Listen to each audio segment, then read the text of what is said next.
So this morning, I have asked one of our associate pastors, whom I'm sure will be a blessing to you this morning, to share with us the Word of God. This morning, God will and God chose that we will hear His message through His servant, Pastor Edwin Paco. Let's welcome him this morning. Magandang umaga po sa inyong lahat, sa mga kapatid natin na narito, maging sa mga nanonood. Isa na naman pong pagkakataon na ibinigay sa amin ng ating Panginoon na tumayo para sa Kanya. Tuwing tatawagin po ako para tumayo para sa ating Panginoon, hindi ko po talaga magawang tumanggi. Dahil nga po sa dami ng kabutihan na ginawa ng ating Panginoong Jesus, ng ating Diyos Ama sa aming buhay. Tuwing tatawagin po ako para tumayo para sa Kanya, para sa Kanyang kaharian, ay talaga pong kahit na alam kong mahina pa ako, kahit na alam kong may mga kakulangan pa ako, hindi ko magawang tumanggi sa Kanya. Dahil kung maalala niyo po ang mga pinagdaanan ng pamilya ko ng mga nagdaang may mga epidemya na dumating, yung mga COVID, na halos lahat ng mga, yung dalawang anak ko nagkasakit na umabot sa critical stage. Sabi ko sa Panginoon, Panginoon, pagalingin mo yung mga anak ko, ang aking sambayan, at maglilingkod ako sa iyo. Sa pamilya po namin, mapapansin nyo, talagang madalas po naiiyak kami kapag tumatayo kami para sa Panginoon kasi ramdam po namin yung pagmamahal niya. Pagmamahal niya sa aming buhay, sa aming pamilya, sa lahat-lahat. Kaya nga nagpupuri ako sa Panginoon sa mga oras na ito. At muli narito po ako sa inyo upang ibahagi muli ang salita ng aking Panginoong Jesus. Meron lamang po akong kwento na bibitawan na magpapatotoo talaga na talagang buhay ang ating Panginoon. Meron pong dalawang babae sa magkabilang lugar. Yung isa po, nagmamaneho po siya ng kotse niya na punong-puno siya ng problema. Sabi niya ganoon, Panginoon, kung talagang buhay ka, mangusap ka, magpakita ka ng senyales, magpakita ka mahal kong Panginoon kung anong nararapat kong gawin, ituro mo kung anong nararapat kong gawin. At maniniwala kung talagang ikaw ang Diyos na buhay, nagagawa ng paraan upang ang mga problema ko ay malutas. So habang nagmamaneho siya, may bumulong ngayon sa kanya na natinig, sabi niya ganon, pumunta ka sa 7-Eleven, sa harap ng 7-Eleven, bumaba ka ng kotse, maliwanag po na naririnig niya yung boses na bumaba ka ng kotse, at tumayo ka doon sa harap ng 7-Eleven, at tumayo ka sa pamamagitan ng iyong kamay. Alam mo ba yung lip na ganon? So sabi ng babae, Panginoon, parang napakahirap naman yata pinagagawa ko. Marami ka naman dapat ipagawa sa akin. Bakit ganun? Hindi kaya nakakatawa naman yung gagawin ko? Pero sa kabilang dako, sa loob ng 7-Eleven, meron din isang babae na punong-puno ng problema. Na ang sabi niya sa sarili niya, Panginoon, kung talagang Diyos na buhay ka, ipakita mo na talagang Diyos na buhay ka. Kasi kapag hindi mo ipinakita na ikaw talaga ay Diyos na buhay, magpapakamatay na ako. Kailangan magpakita ka ng senyales na talagang naririyan ka. So ang sabi ng babae, sige Lord, sabi niya ganoon, susubukan nga kita kung talagang Diyos na buhay ka. Ang sabi ng Panginoon sa kanya, sige, paglabas mo ng 7-Eleven, meron ka makikita isang babae na nakatayo sa pamamagitan ng kamay niya. At malalaman mo na talagang Diyos na buhay ako, na kayang kumuha ng anumang bagay, kaya niyang ayusin lahat ng problema. So paglabas po ng babae na may problema na nasa loob ng 7-Eleven, meron po siyang nakitang babae na nakatayo sa pamamagitan ng kamay niya. Kaya sabi niya, Panginoon, tunay na Diyos na buhay ka. Napaka-imposible po talaga, di ba? Yung babae, parehas ng babae, humihingi ng katibayan at patunay kung talagang ang Diyos nga natin ay buhay. Na magpapakamatay na sana yung isang babae dahil nga sa ginawa ng Panginoon na utusan yung isang babae na tumayo ka sa pamagitan ng kamay mo para makita ng taong ito na nawawalan ng pag-asa na talagang meron Diyos na buhay. Vice versa, pareho po silang nakinabang. Kaya yung babae po na nasa kotse, naniwala po talagang meron Diyos. At yung babae naman na nasa loob ng 7-Eleven, mas naniwala na meron talagang Diyos. So, sa umagang ito, muli, maraming salamat sa pagkakataon na ito na ibinigay sa atin ng mahal na Panginoon. At alam niyo po ba, every Sunday, masaya po na bumabati ang ating mahal na pastor sa atin. At tinatanong niya nga tayo kung happy ba tayo, excited ba tayo, at ready ba tayo sa pagdating ng rapture. Yan ang lagi sinasabi ng ating pastor. Tuwing may service po, lagi niyang ipinapaalala na dapat maging happy tayo kasi parating na ang rapture. Diba? I-celebrate natin to kasi malapit na dumating ang Panginoon na kung saan ang kanyang simbahan, ang kanyang mga anak, ay kukunin niya at dadalhin niya sa kanyang kaharian. Ang tanong nga po dito, ready na nga po ba tayo? Minsan mapapatanong kami ng aking asawa, ready na nga ba tayo man na dumating ang rapture? Ngayon, kayo naman po magtanong sa sarili niyo, sigurado po ba kayo na ready na kayo? At sigurado po ba kayo na tayo makakasama pagdating ng rapture? Huwag muna po kayo mag-isip. Pero umpisahan nyo na po mag-isip kasi kami ng mag-asawa ko, nagkakatinginan kami kapag sasabi namin, Amen! Ready na kami, pero magtitingin na kami. Ready na nga ba tayo? Meron pa ba tayo mga kasalanan na hindi natin naihingi ng tawad sa Panginoon? Ngayon, tanongin niyo po ang sarili niyo, siyasatin niyo ang puso niyo. Baka meron pa tayo mga kasalanan na hindi kayang bitawan. May mga kasalanan pa tayo na hindi natin naihingi ng tawad sa ating Panginoon. Hallelujah. So, pwede po ba tayong yumuko sandali para sa maikling panalangin? Panginoong Diyos, Diyos Ama na nasa langit, sa umagang ito, inaanyayahan ka namin mga kong Panginoon na pumasok sa aming puso at isipan. Kaya mo ng iyong banal na Espiritu ang makasama namin sa pakikinig ng iyong salita. Buksan mo ang aming puso at isipan. Ituro mo sa aming Panginoon ang nararapat namin gawin. Tulungan mo kami, mahal kong Panginoon, na kung meron pa po kami mga bagay, mga pag-ugali na dapat baguhin, Lord, tulungan mo kami na makita ito at mabago. Na sa pamagitan ng iyong salita, mahal kong Panginoon, ay magiging handa kami, mahal kong Panginoon. Tulungan mo kaming maging matapat sa lahat ng bagay. Linisin mo, mahal kong Panginoon, ang aming mga puso. Amen. Magandang umaga po muli sa ating lahat. Saan nga po ba tayo natatakot? Sa buhay na ito. Saan po tayo natatakot? Kanino po kayo natatakot? Takot po ba kayo sa inyong mga asawa? Tignan niyo po yung mga asawa niyo, baka yung mga asawa niyo ay kinatatakutan niyo. Okay. Maraming bagay ang kinatatakutan natin sa buhay. Unang-una, sa buhay nga, takot tayong mamatay. Even yung mga kondisyon ng katawan natin, kung nanghihina na tayo, kinatatakutan din natin. Even yung mga karamdaman natin, kahit wala nga tayong karamdaman, natatakot tayo na baka magkasakit tayo, kalaunan, mamatay tayo. Marami tayong kinatatakutan pagdating sa buhay. At alam niyo po ba, karamihan sa mga mayayaman, na wala ng problema sa buhay dahil sagana sila sa pinansyal, sa material, sila yung mga takot mamatay. Sila yung mga takot mamatay kasi ayaw nilang iwanan dito sa mundo kung ano yung nararanasan nilang sarap. Hindi na nila iniisip na mas masarap pa palang mabuhay kung ikaw ay nasa kaharian ng Panginoon. Sa mga relasyon naman natin sa ating pamilya, relasyon natin sa ating mga asawa, sa ating mga boyfriend, girlfriend, sa ating mga kapatid, sa ating mga anak. Kadalasan, kahit na ibinigay na or nagkaroon ka na ng asawa dahil hiniling mo sa Panginoon na bigyan ka ng asawa, kahit na nagkaroon ka na ng asawa, minsan kinatatakutan mo pa din. Nagkaroon ka na nga ng asawa, takot ka pa din. Takot ka pa din na iwanan ka ng asawa mo. Humihingi ka ng boyfriend, ayaw ibigay sa'yo ng Panginoon yung boyfriend na yan o girlfriend na yan, pero pinipilit mo. Kaya pag ibinigay sa'yo, takot ka dahil takot ka rin na iwanan ka.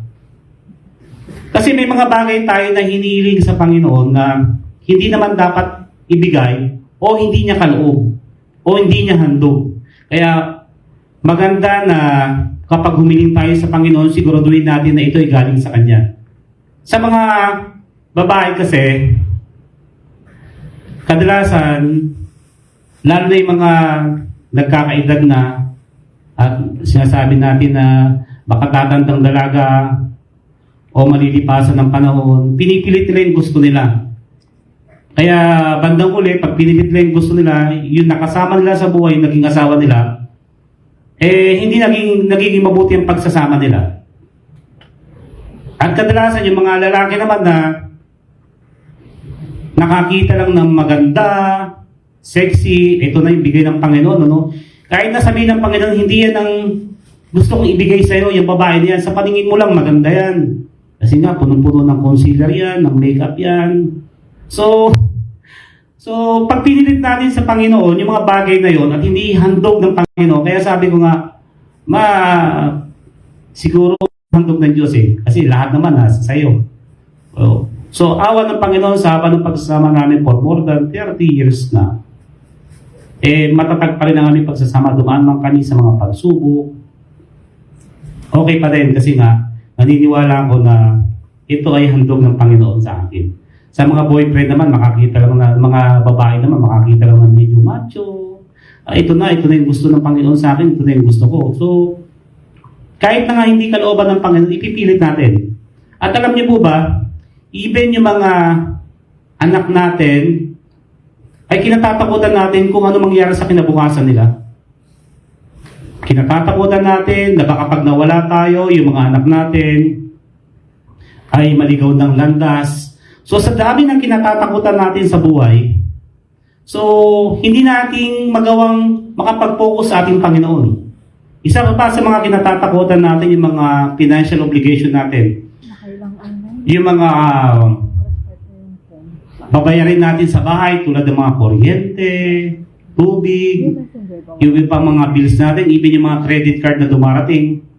Alam nyo, tuwing katapusan ng buwan, mas marami ang natatakot kasi nga, andiyan na yung mga babayarin. Even nga yung mga anino ng Bombay, pag lumalapit na sa mga tahanan natin, ito na naman yung maniningil na Bombay. Sigurado wala na naman tayong pambayad nito, kaya magtatago tayo. Takot na takot sila. Mas kinatatakutan pa ng tao yung mga gantong bagay kaysa sa pagdating ng rapture.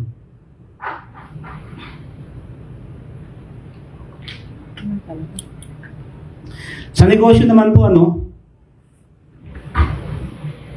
takot ka din na malugi ito. Takot ka na hindi kumita. Takot ka na magsara ang negosyo mo. Alam niyo po ba sa mga may mga negosyo, kung yan ay kaloob ng Panginoon, wala kang dapat ikatakot eh. Kasi siya ang mag-handle ng business mo, siya rin ang magpapayaman, siya magpapaunlad, siya magbibigay ng pagpapalad na nag-uumapaw.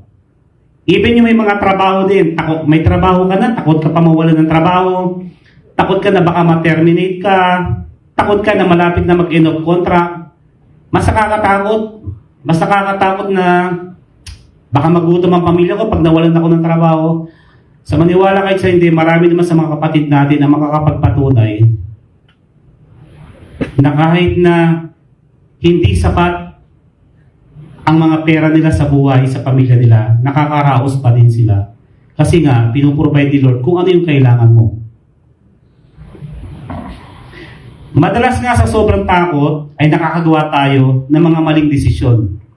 Maling solusyon, maling bunga at maling pamumuhay. Alam niyo po ba, meron akong ibabahagi na isang kwento ng isang kaibigan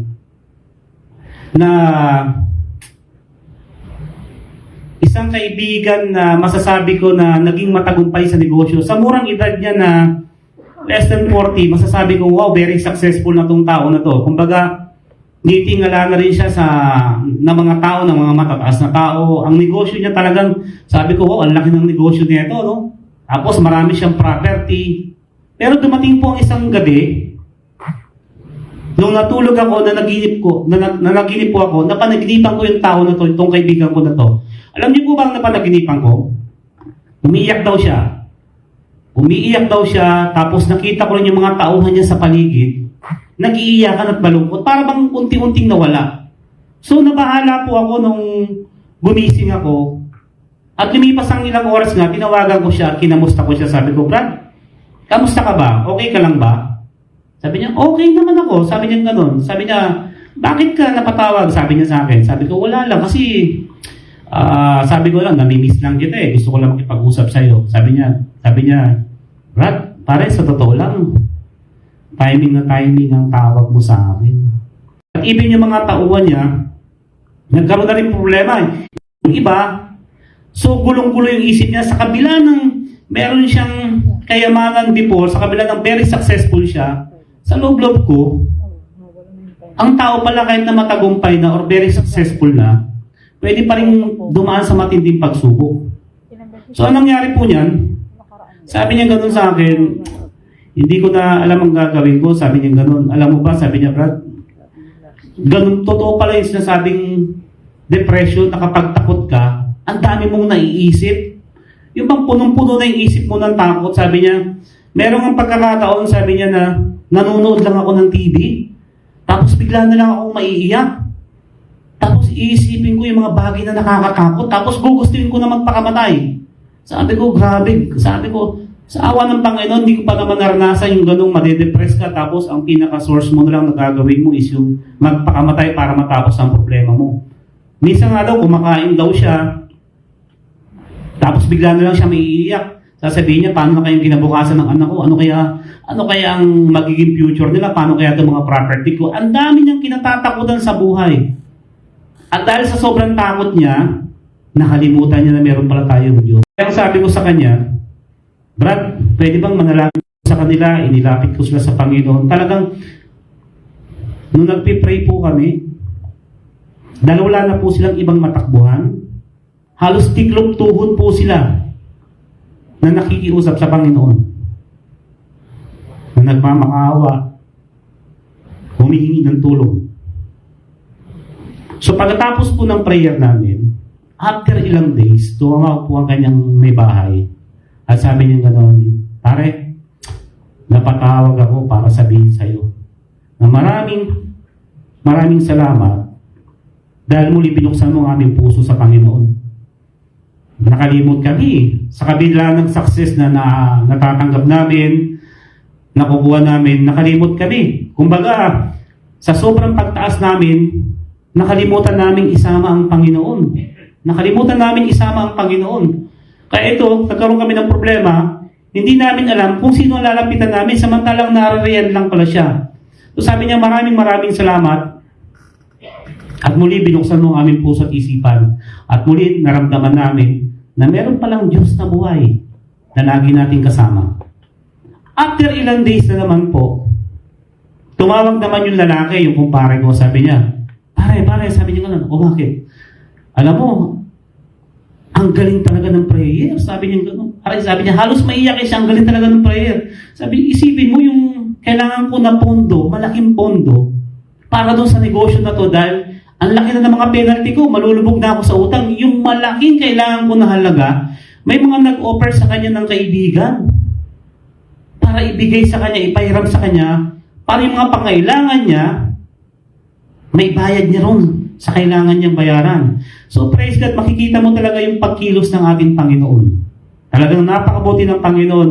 Yun nga lang po, ang kailangan pala talaga natin sa ating pagmamadali sa buhay, maging sa negosyo o kung ano mang karera meron tayo, dapat po pala talaga sinasama natin lagi ang Panginoon. Hindi kung kailan lang tayo nasa emergency na saka maghahanap tayo ng tutulong. Huwag na po tayong matakot dahil sigurado naman po na ang Diyos natin ay buhay at kailanman na hindi tayo pababayaan. So, ilan lamang ito, yung mga nabanggit ko na una, ilan lamang ito sa madalas na kinatatakutan ng tao. Mas kinatatakutan pa nga ng mga tao, yung mga pangangailangan natin sa buhay, yung mga problema natin. Mas kinatatakutan pa nila ito kaysa sa pagdating ng ating mahal na Panginoon. Sa pagdating ng rapture.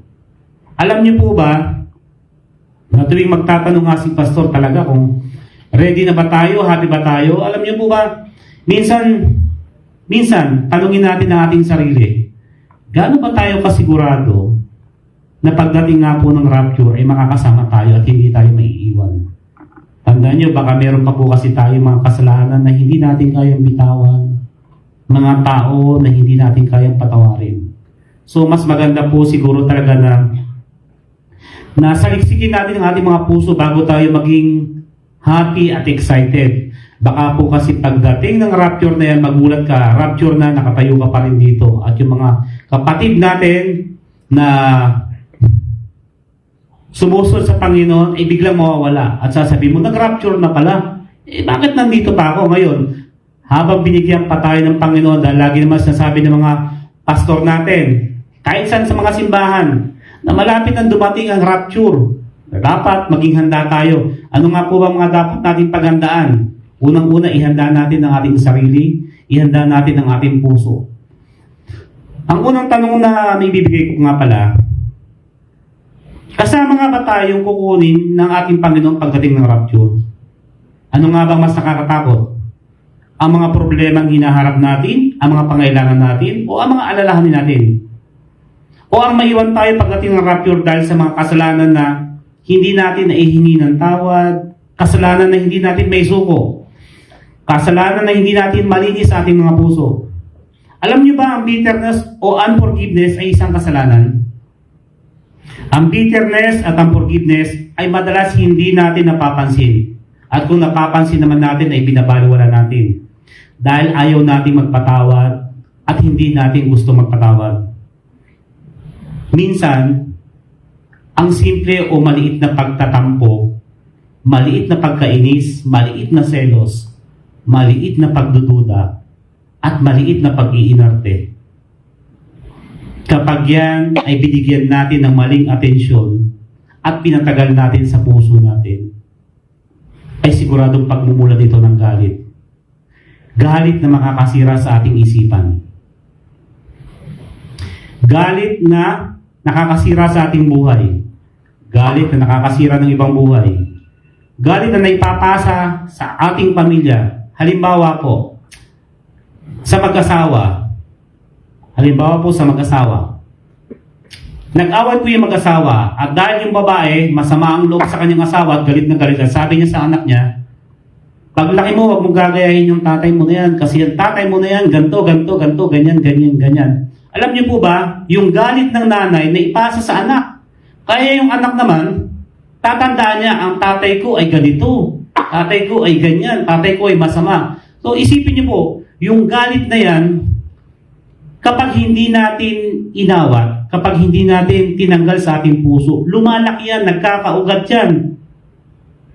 At yan ang makakasira sa atin. Isipin niyo po. Isipin niyo po. Punuin niyo po ng galit at kung anumang hindi magandang ugali ang puso natin. Matatakpan mismo ang puso natin at yung pagmamahal na gusto ng Panginoon ay hindi na natin makikita. Kung meron po halimbawa sa inyo mga kapatid natin dito na nagpapaupa ng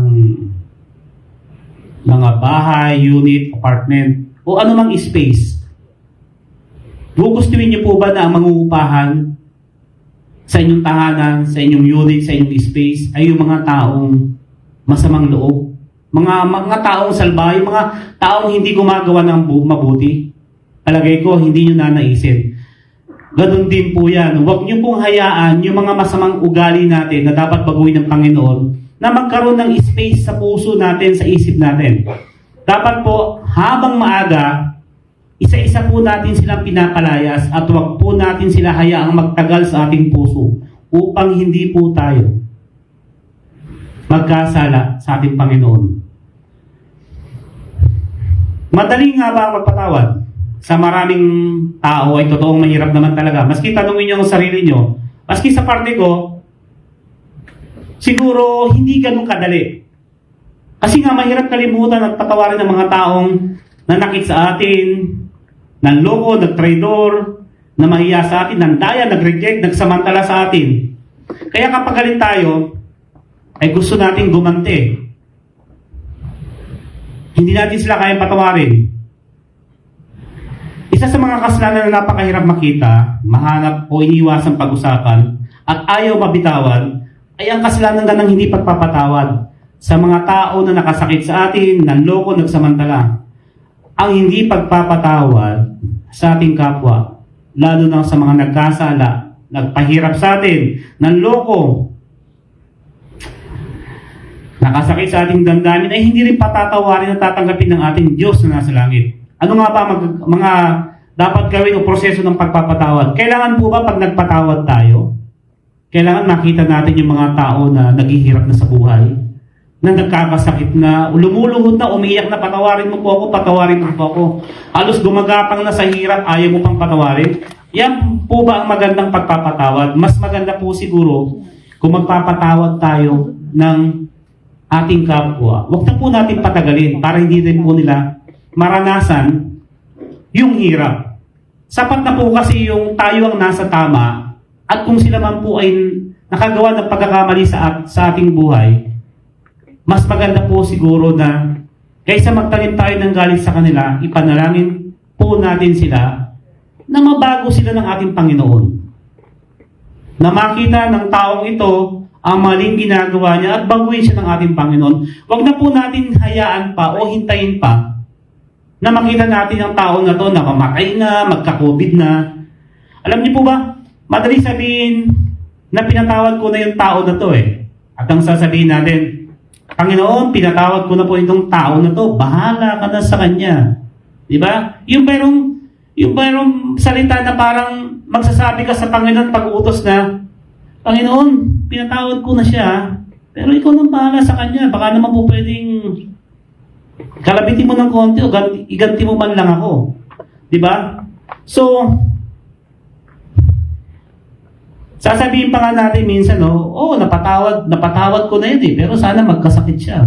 Sana, sa pagpapatawad ko sa kanya, meron pa rin karmang dumating sa kanya. Sana maghirap siya. At sana, pag nasalubong ko yung tao na yan, bagamat pinatawag ko siya, sana madapa siya sa harapan ko para ako naman ang tatawa. Yung po ba ang alam nating pagpapatawad? Sana lahat ng masama na gusto natin makita sa isang tao, ay gusto natin mangyari. Kasi nga hindi natin kaya magpatawad. Sana magkaganito ka, sana maging ganyan ka. Lahat ng masama na gusto natin mangyari sa kanya ay inaabangan mo. Ang tanong ko, ganyan nga ba ang pagpapatawad? Alam niyo po, kung magpapatawad tayo ay hindi lamang sa salita, kundi sa ating puso. Kaya mas maganda na i-empty na natin ang ating puso sa kasalanan na to para lalo tayo makalapit sa ating Panginoon. Sabi nga po sa Mateo 7:21, marami ang tumatawag sa akin na Panginoon, Panginoon, pero hindi ito nangangahulugan na makakapasok sila sa kaharian ng langit. Sa 22 naman, marami ang magsasabi sa akin sa araw ng paghuhukom, Panginoon, hindi ba't sa pangalan niyo ay nagpahayag kami ng inyong salita? Nagpalaya sa maraming espiritu at gumawa ng maraming himala. Ngunit sasabihin ko sa kanila, sabi ni Jesus, sabi ng ating Panginoon, hindi ko kayo kilala, lumayo kayo sa akin, kayong gumagawa ng masama. So medyo nakakatakot po, hindi po pala lahat ng mga tumatawag sa Panginoon, hindi po pala lahat na nagsisilbi sa Panginoon, hindi po pala lahat ng nagpupuri sa Panginoon ay kalugod-lugod sa Kanya. Ang kailangan po pala talaga natin, alam niyo, yung magpatawad muna tayo at malinis ang ating puso. Alam niyo po ba na ang hindi pagpapatawad o unforgiveness is a mark of unbeliever? Kasi kung naniniwala kang may Jesus na nagpatawad sa iyo at meron siyang kautusan na magpatawad ka, hindi dapat sundin mo rin siya kasi ikaw ang believer niya at ikaw ay nananampalataya sa Kanya. Alam niyo po ba, meron isang kwento sa Bible, sa Mateo 18:23 hanggang 35, tungkol sa unforgiven servant. Babasahin ko na lang po. Sana may ano ba tayo. So, ito po isang kwento. Ayun ang problema. Salamin ko. Sandali lang. Ayun. Mas malinaw nga pala. Okay. Sa Sa kwentong ito, sabi sa Mateo 18:23 hanggang 35, sabing ganun, sapagkat ang paghahari ng Diyos ay katulad nito. Ipinasya ng isang hari na pagbayarin ang kanyang mga lingkod na may utang sa kanya. Unang dinala sa kanya ang isang may utang na nagkakalaga ng 10 milyon. Dahil ang alipin nito ay walang may bayad, dahil sa siya ay walang ibayad, iniutos ng hari na ipagbili siya ang kanyang asawa, mga anak, at lahat ng ari-arian upang makabayad. Nakiluhod ang taong ito sa harapan ng hari at nagmakaawa. Bigyan pa niyo ako ng panahon at babayaran ko sa inyo ang lahat. Nawa sa kanyang hari kaya pinatawad niya ang kanyang mga utang at pinayaon siya. Ngunit pagkaalis niya roon, ay nakatagpo niya ang isang kapwa lingkod na may utang sa kanya na 500. Sinunggaban niya ito at sinakal, sabay wika, magbayad ka ng utang mo. Naglumuhod iyon at nagmakaawa sa kanya, bigyan mo pa ako ng panahon at babayaran kita. Ngunit hindi siya pumayag. Sa halip, ipinabilinggo niya ang kanyang kapwa-lingkod hanggang ito'y makabayad. Nang makita ng kanyang mga kapwa-lingkod ang nangyari, sila'y nagsabi na nagdamdam. Pumunta sila sa hari at isinumbong ang mga nangyari. Kaya't ipinatawag siya ng hari. Ikaw, napakasama mo, sabi niya.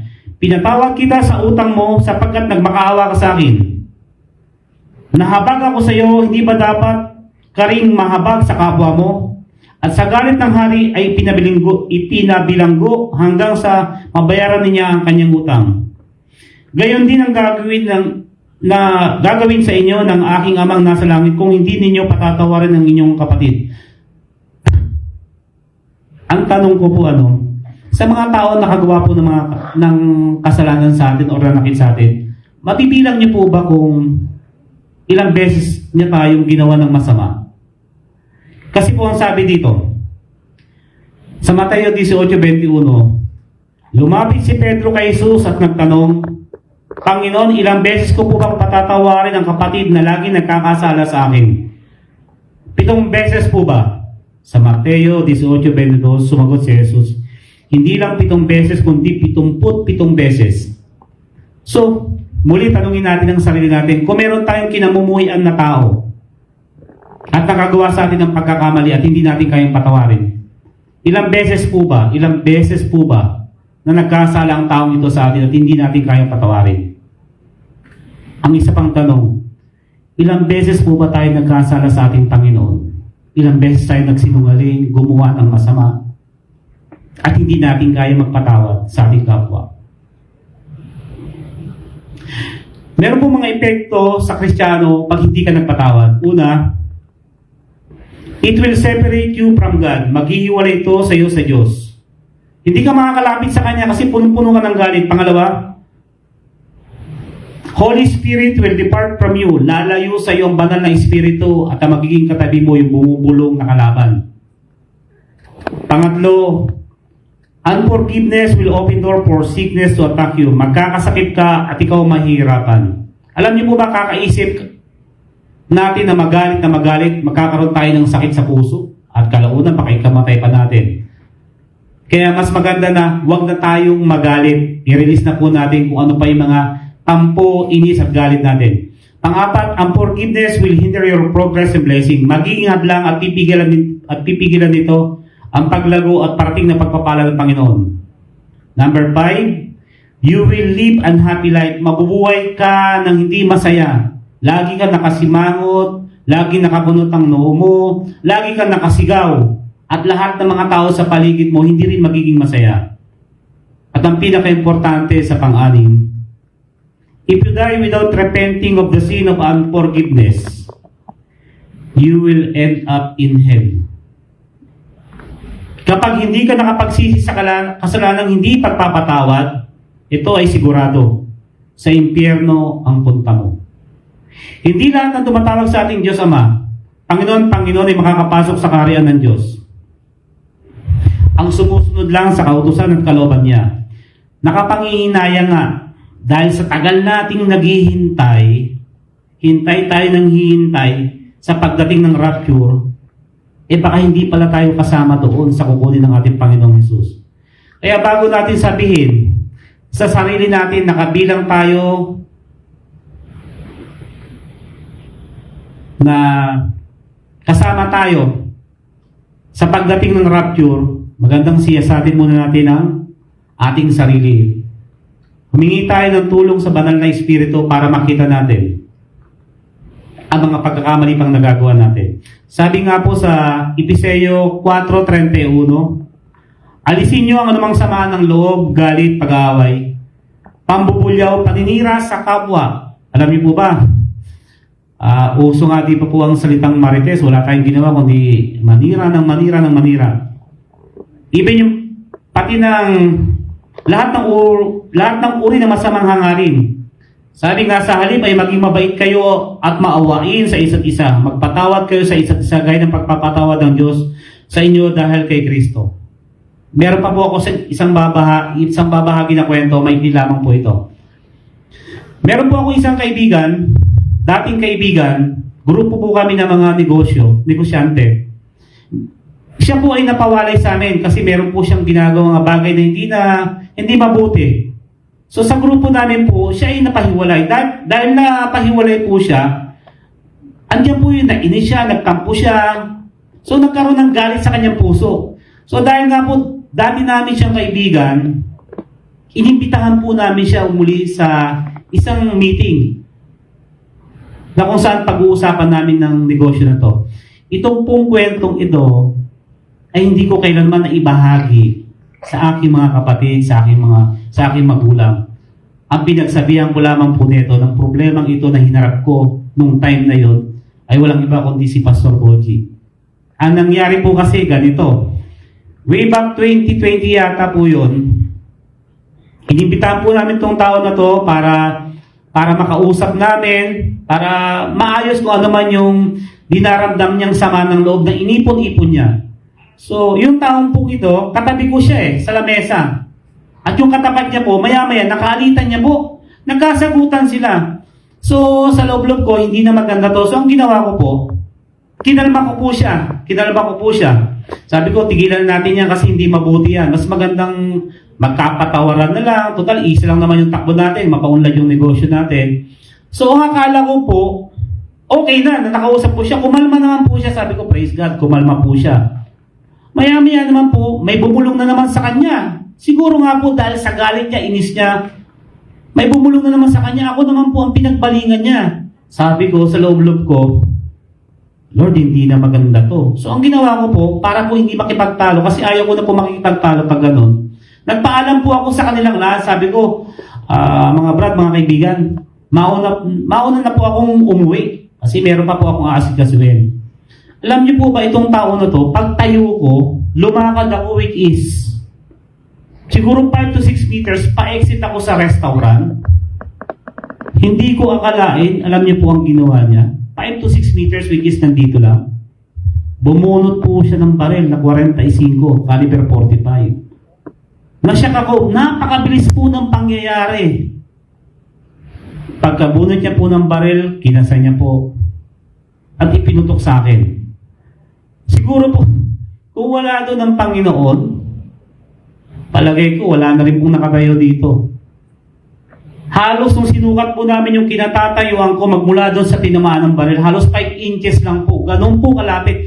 Ang pinagtataka lang po ng iba, kung bakit sumablay itong taong na to na barilin ako samantalang every month, umuubos ng 100 bala sa pagta-target shooting. So ako'y naniniwala na kapag nasa Panginoon ka, hindi ka niya hayang mapahamak. Alam niyo po ba, sa galit ko, sabi ko, ididimanda kita. Hindi ako nakatulog. Pumunta kami sa presinto, nakita ko, pinusasan siya. Buhay niya. Hindi lang yung buhay niya dahil sa galit niya, pati buhay ng mga anak niya masisira. Kaya lately lang po, pagkalipas ng panahon, gumawa ng paraan. Sabi ko sa isang kaibigan ko, tawagin mo tong tao na to, isama niya mga anak niya, at sabihin mo na pinapatawad ko na siya. Ganun lang po kasimple. Ako po mismo ang gumawa ng paraan upang mapatawad tong tao na to. At dahil po pinatawad ko siya, naging magaang sa loob ko, ako na rin po ang tumutulong sa kanya makahanap ng trabaho. Yan po siguro ang magandang kapatawaran na ibibigay natin sa ating kapwa. Huwag na po tayong magtanim ng sama ng loob, palayasin po natin. Kung ano man yung galit, inis, tampo. At minsan, tanungin po natin ang mga katabi natin. Ang ating asawa, mga anak natin, kung okay lang po ba sila? Kung okay lang po ba sila? Kasi alam niyo po ba yung tanong na kung okay ka lang ba? Ay isang tanong ng pag-aalala at pagmamahal. Minsan po kasi hindi nila alam kung ano yung nararanasan natin. Kung ang mga kasama natin sa buhay ay nagsiselos na, naiinis na, nagagalit na pala sa'yo, kailangan minsan tanungin natin sila kung meron silang pinagdadaanan at baka matulungan natin sila. Maraming pong salamat sa araw ito. At pwede po bang yumuko tayo sandali upang manalangin? Panginoon, muli maraming salamat, mahal kong Panginoon, sa mensahe po ng pagpapatawad na kailangan talaga namin gawin. Maraming salamat, Panginoon, at muli binuksan mo ang aming puso, ang aming isipan kung paano magpatawad ang aming kapwa at kung paano mo rin kami pinapatawad sa aming mga kasalanan. Dalangin ko, mahal kong Panginoon, magmula sa araw na ito, lilinisin mo ang aming puso, tutulungan po kami. At dalangin ko, mahal kong Panginoon, lahat ng mga anak mo na narito, maging sa mga nanonood po, sa kanya-kanyang mga bahay, mahal kong Panginoon, i-bless mo po sila. Lord, dalangin ko, mahal kong Panginoon, na wag lang sana iilan, mahal kong Panginoon, makaramdam ng iyong pagmamahal, ng iyong awa, ng iyong pagpapala, kundi ibuhos mo po sa aming lahat. Sa lahat po ng mga kapatid ko na narito may pinagdadaan ng hirap, pangangailangan, Panginoon, muli, tiklop-luhod po kami lumalapit sa iyo. Abutin mo po sila ang kanilang pangangailangan. Abutin mo po ang kanilang puso. At mahal kong Panginoon, sa pamagitan ng banal na Espiritu, ibuhos mo ang Espiritu ng kapayapaan, pagpapala, kagalingan sa bawat isa sa amin.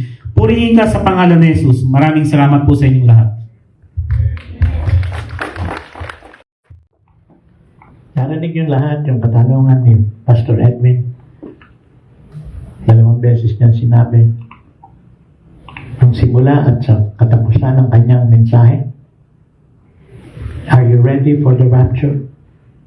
If you have, just ask your seatmate this morning, are you ready for the rapture? Those of you out there in cyberspace, I'm asking you this question, are you ready for the rapture? Now friends, the good news is, because God so loved us,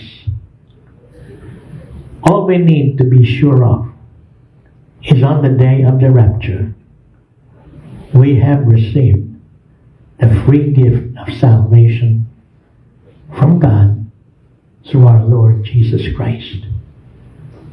The only thing that will assure you that you will be raptured is to be born again. To have received the free gift of salvation by the grace of God. And it's so simple.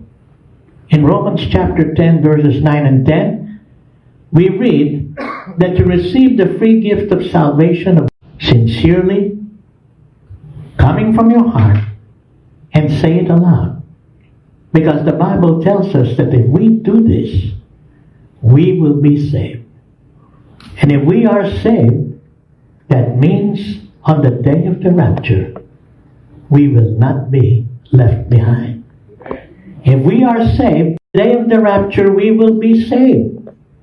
God knows that as the days go by, we will be committing sins. We will be angry, we will have bitterness, unforgiveness. And so God reminds us in 1 John 1:9, the first letter of John, chapter 1, verse 9, that if we have sinned, all we need to do is confess our just to forgive us. On the day of the rapture, we will all be together to be caught away in the cloud and brought to the clouds to meet Jesus in the air. And so I invite you, those of you who are in cyberspace and everyone out here this morning, to just pray this prayer after me. Say it aloud, coming from your heart. And I invite you, Sister Ellen Lorenzo and Noel Lorenzo, to say this prayer after me right now. Let's pray. Almighty God, I believe with all my heart that Jesus is alive. You raised him from the dead. And I confess with my mouth, Jesus is my Lord and my Savior. Lord Jesus, come into my heart. Take over my heart and my life from this day on. Forgive me for all my sins and seal my salvation with your most precious blood and the power of the Holy Spirit. Seal me, dear Jesus, for the day of the rapture. Amen. Amen. At maaaring nais niyong sabihin ng panalangin yan sa Tagalog o sa Pilipino, ganoon din pong gagawin natin. I will lead you. Pangungunahan ko po kayo, sumunod kayo sa panalangin. Sabihin niyo ng malakas na nagmumula sa inyong puso. Sabihin po natin, makapangyarihan Diyos. Nananampalataya ako ng buong puso na si Jesus ay buhay. Binuhay niyo siya mula sa mga patay at pinahahayag ko sa aking mga labi. Si Jesus ang aking Panginoon at tagapagligtas. Panginoong Jesus, pumasok po kayo sa aking puso. Pagharian niyo po ako mula sa araw na ito. Patawarin niyo po ako sa lahat ng aking kasalanan at selyuhan niyo po ang aking kaligtasan ng inyong banal na dugo at ng kapangyarihan ng banal na Espiritu. Selyuhan niyo po ako para sa rapture. Amen. Amen. Amen. And the good news is, every one of you who said that prayer this morning, you are sure you will not be left behind. When the trumpet sounds or the shofar sounds on the day of the rapture, together we will all be caught up, brought to mid-air in the clouds to meet the Lord Jesus, our bridegroom, our Savior, our King. Hallelujah. And so lift up your hands right now and say, Maranatha. Even so, Lord Jesus, come. Hallelujah. And the Lord is telling me, so listen, everyone under the sound of my voice, if there are any of you who are suffering from heart disease, any problem regarding your heart, the Lord is calling this out. And He's saying, there are a few of you here and in cyberspace who have problems with your heart. You have some kind of a heart disease, some kind of sickness in your heart. The Lord is telling you, you are healed right now. Receive this word of knowledge. Receive the healing power of the Holy Spirit. Receive the gifts of healings upon you right now. And that goes for you out here in the sanctuary. If you have any problems with your heart, if you're suffering from some heart disease, some heart problem, Jesus is saying, you are healed right now. And you can check it with your doctor. You can have an ECG. You can have all the checkups that they give you so that you can give glory to God. Because you will be amazed that when God gives that word of knowledge, if you receive it, you will have it. You will have it. And the Lord is also telling me, right now, there are some of you who have problems in your lungs. Okay? You have problems in your lungs. whatever that problem is, right now, whatever sickness, whatever disease, if there is a growth or a mass in your lungs, and they have seen it in the x-ray or the CT scan, Jesus is saying, He's removing that right now. And He's removing every kind of lung disease and every kind of sickness in your lungs. Receive it now as this word comes out in Jesus' name. Amen. And once more, let's all lift up our hands and say, thank you, Jesus. You are our healer. And you heal all our sicknesses and diseases. I am healed right now in Jesus' name. And everybody said, Amen. Amen. Out there in cyberspace and out here, to extend your hands to my hand to receive the priest. The Lord bless you and keep you, and make His face shine upon you, and be gracious to you. The Lord lift His countenance to you, peace. And may the peace of Christ, that surpasses all understanding, the shalom of the Lord God Adonai, be upon you to overflowing, in the name of Yeshua HaMashiach, Jesus Christ our Lord. And everybody said, Amen.